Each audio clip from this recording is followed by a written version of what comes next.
دے دیا اور نماز کی عظمت بتا دی کہ جو حسینی ہوگا اس کی تو نماز سے کیا جماعت بھی نہیں جائے گی، جو حسینی ہوگا اس کی جماعت بھی قضا نہیں ہوگی، اس لیے کہ نماز میں خدا ملتا ہے۔ اسی کو کہتا فرمایا حسین تجھے نماز میں سر دینا کیوں پسند ہے،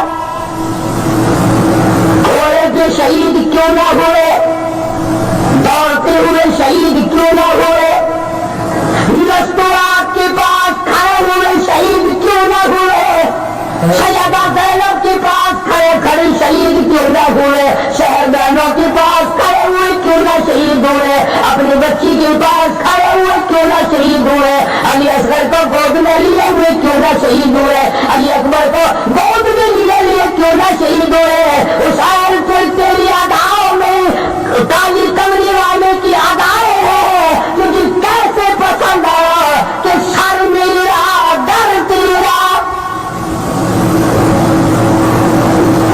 یہ بات کیسے پسند آئی،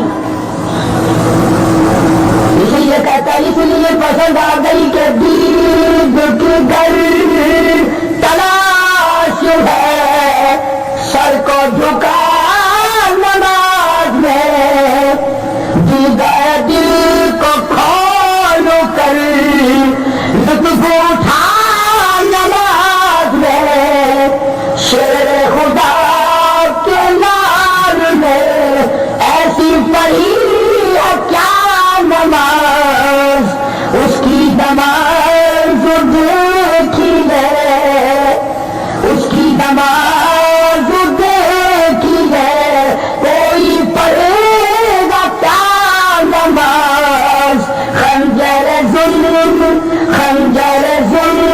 پھر گیا ہوتی رہی ادا نماز، خنجر ظلم پھر گیا ہوتی رہی ادا نماز، ادھر خنجر چلا ادھر آواز آئی سبحان ربی الاعلیٰ،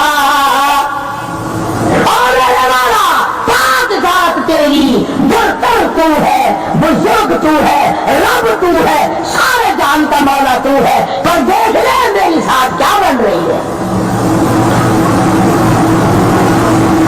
اس لیے کہتا ہے کہ خنجر ظلم پھر گیا ہوتی رہی ادا نماز، پہلے حسین کی طرح سر کو کٹا نماز میں، مہمان بلا کے آپ کو مہمان نوازی خوب کی، کھانا تو ڈر کنار تھا، پانی کی بوند تک نہ دی،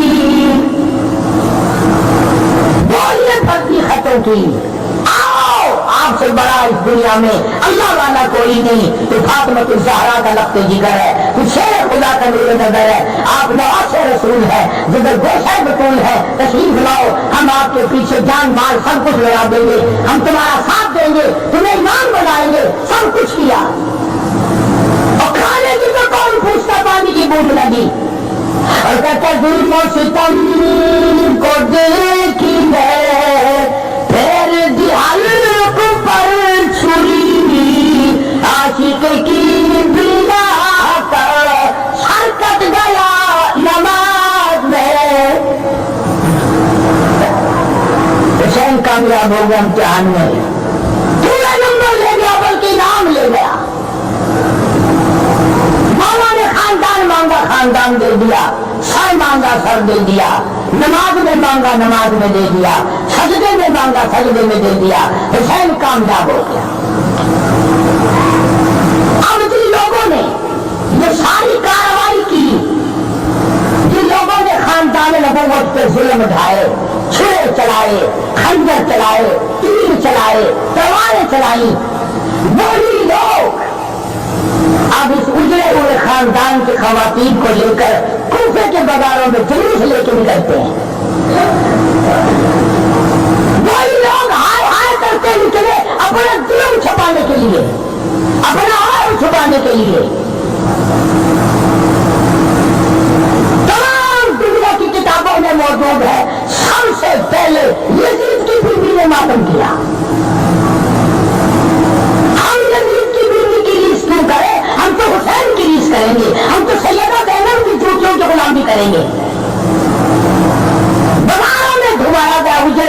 خاندان کو،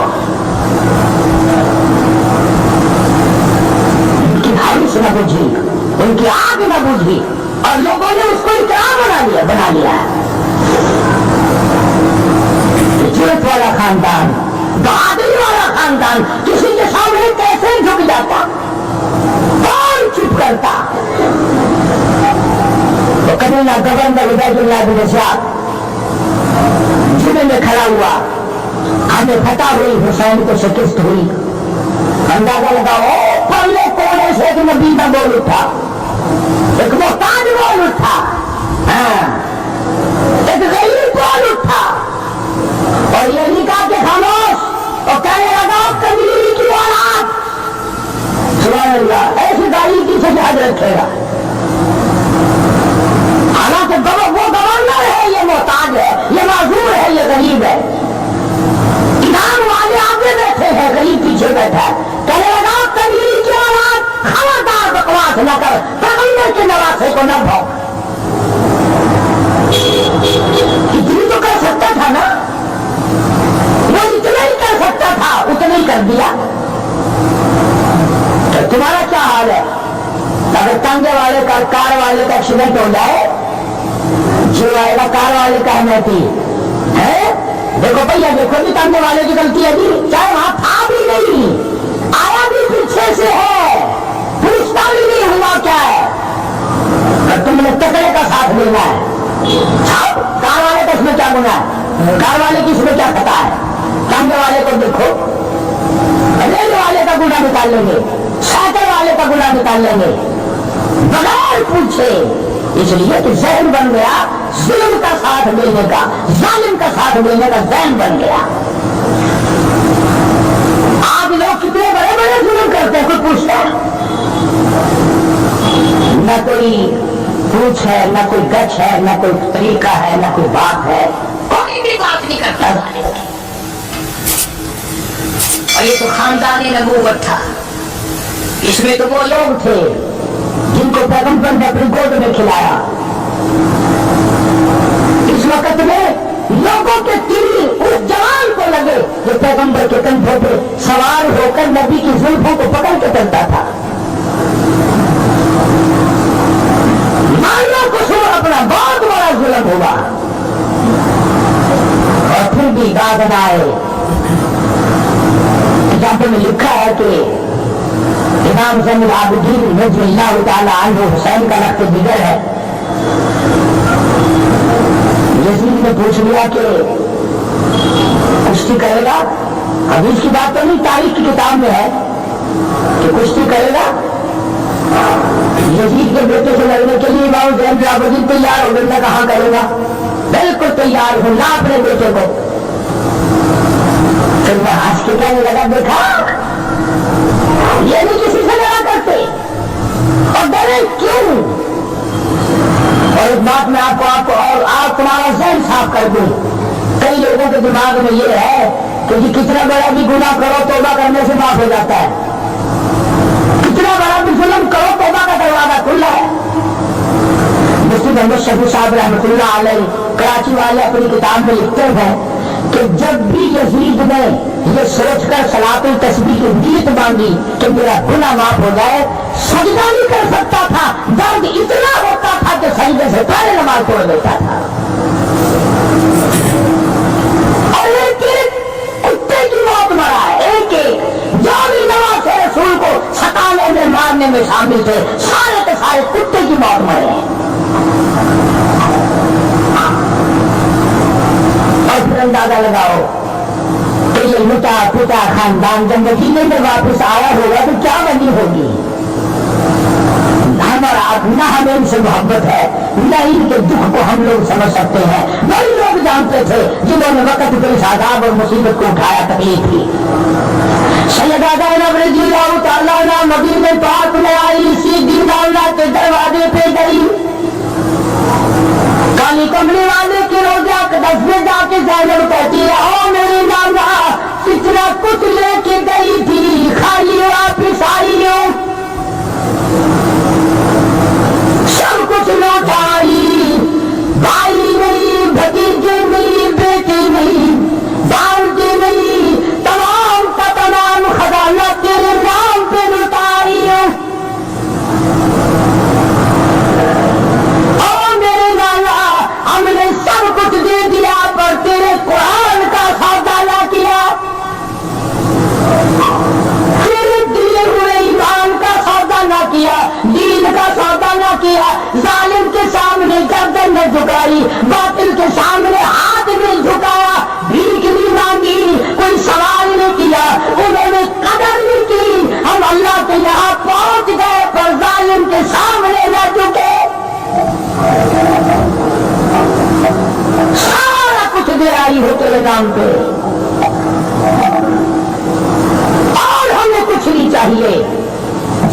زینب نے جھولی یہاں بھی پھیلا دی، دعا کی یا اللہ میرے سارے خاندان کی قربانی قبول کرنا۔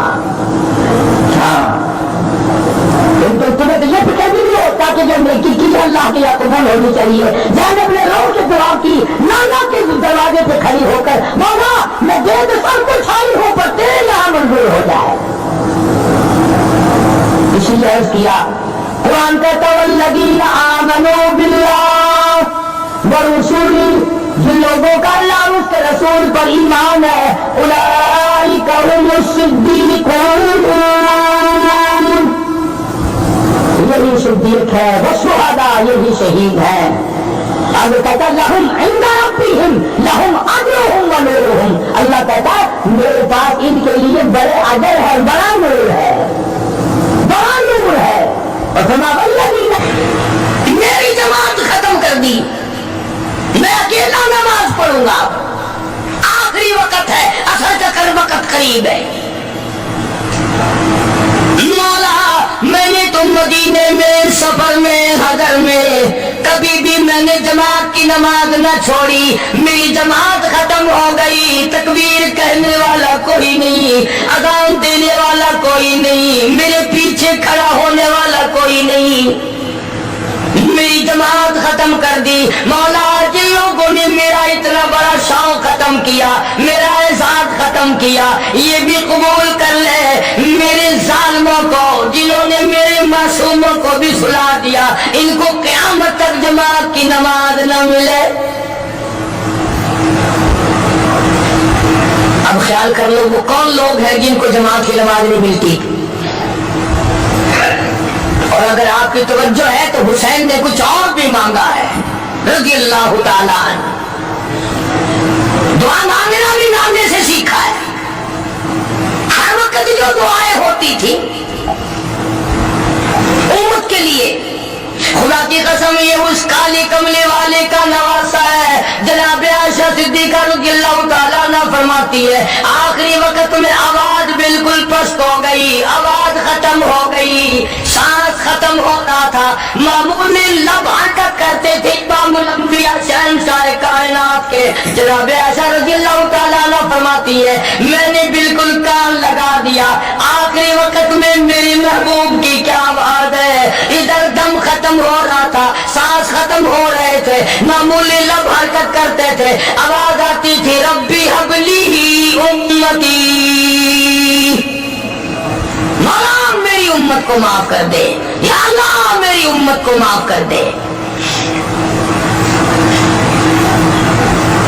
تو جناب حسین رضی اللہ تعالیٰ عنہ نے پہلی دعا تو فرمائی اپنی قربانی کی قبولیت کی، جانتے تھے وہ بے نیاز ہے، رد کرنے پہ آئے کوئی پوچھنے والا نہیں، قبول کرنے پہ آئے کوئی ٹوکنے والا نہیں۔ تیسری دعا فرما دی سیدنا حسین رضی اللہ تعالیٰ عنہ نے الہی ایک دن بھی نہیں گزرا کہ میں نے قرآن ختم نہ کیا ہو، میرا باپ قرآن کا قاری، میری اماں قرآن کی قاری، میرا نانا قرآن کا قاری، مولا تو جانتا حسین بھی قاری، میری اولاد بھی قرآن کی قاری، میرے بچے بھی قرآن کی قاری، میں خود قاری، سارا دن میں قرآن پڑھتا تھا، اپنے بچوں کو قرآن سکھاتا تھا۔ الہی آج انہوں نے دل توڑا، میرے سارے قاری شہید ہو گئے، میرا آخری وقت ہے، او میرے مولا جس سینے میں قرآن تھا اس کی ان لوگوں نے بے عزتی کی، بے حرمتی کی، جس سینے میں قرآن تھا اس سینے میں بالے مارے، جس سینے میں قرآن تھا اس سینے میں تیر مارے، جس سینے میں قرآن تھا اس سینے پہ خنجر چلائے، جس سینے میں اللہ کا قرآن تھا اس سینے کو انہوں نے چھلنی کر دیا۔ اور میرے مولا میری ایک یہ بھی دعا ہے، میرے جو مارنے والے جو ظالم قاتل ہے مولا ان کو سونا بے شک دینا، ان کو چاندی بے شک دینا، ان کو زمین پر بے شک دینا، ان کو دولت بڑی سے بڑی دینا، پر اے میرے مولا میری دعا تیرے دربار میں قرآن کو قاری حافظ ہونے کی دولت نہ ملے۔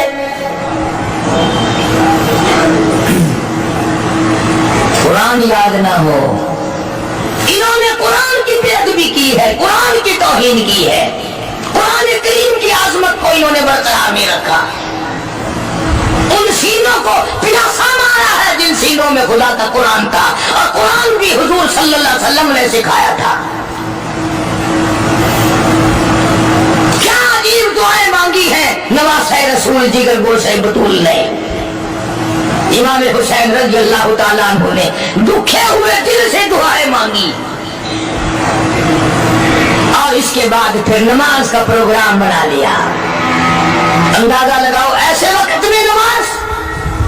آج امتی شادی میں نماز نہیں پڑھتا, اور بھی مصروفیت بڑی ہے. مہمان ہے نا, یہ مہمان تجھے جہنم میں بڑھانے آئے ہیں, یہ مہمان تجھے دوزخ میں ڈالنے آئے ہیں. شادی کی مصروفیات کی وجہ سے عورتیں نماز نہیں پڑھتی, مرد نماز نہیں پڑھتے. بھئی اللہ نے ہمارے گھر میں خوشی کیوں دی؟ آج تو شادی میں نماز نہیں پڑھتا, تو سفر میں نماز نہیں پڑھتا, تو گھر میں بیٹھا بیٹھا نماز نہیں پڑھتا. اور حسین حسین پہ قربان ہو جا, حسین کی قبر پہ کروڑا رحمت نازل ہو, حسین کی روح اور ان کے تمام ساتھیوں کی روح کو کروڑا مبارک ہو. خاندان سامنے پڑا ہے اور مستورات پیاسی تڑپ رہی ہے, اور حسین نماز کے لیے تیمم کر رہا ہے.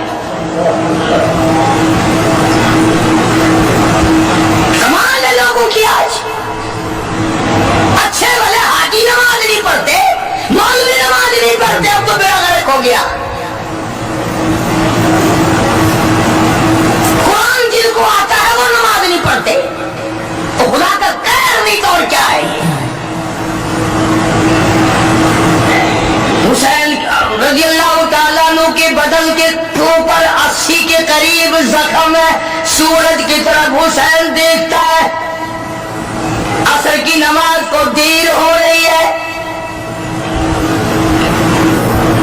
فاطمہ کا لال زمین پہ بیٹھ کے تیمم کرتا ہے. نماز کی تیاری ہے. اسی کو کہتا ہے تیمم خاک سے ہوئے, تیمم خاک سے ہوئے, لہو سے غسل سید ہو. تیمم خاک سے ہوئے, لہو سے غسل سید ہو. لب دریا پیاسوں کی شہادت ہو تو ایسی ہو. حسین نماز کی کس حال میں تیاری کر رہا ہے؟ تو کوٹھی میں بیٹھا نماز نہیں پڑھتا, تو بنگلے میں بیٹھا نماز نہیں پڑھتا, تو دکان پہ بیٹھا نماز نہیں پڑھتا, تو ہوٹل پہ بیٹھا نماز نہیں پڑھتا, تو دفتر میں بیٹھا نماز نہیں پڑھتا, تو اپنے ہاؤس میں بیٹھا ہوا نماز نہیں پڑھتا. تجھے ساری سہولتیں میسر ہے, پر تو رب کے حضور میں سجدہ کرنے کو تیار نہیں. نماز کا طریقہ حسین سے سیکھ لے. کہتا تیمم خاک سے ہوئے, لہو سے غسل سید ہو. لب دریا پیاسوں کی شہادت ہو تو ایسی ہو. حسین نے نماز کی تیاری کر لی, اور یوں سورج کی طرف چہرہ اٹھا کے دیکھا. پھر دعا کر دی, الہی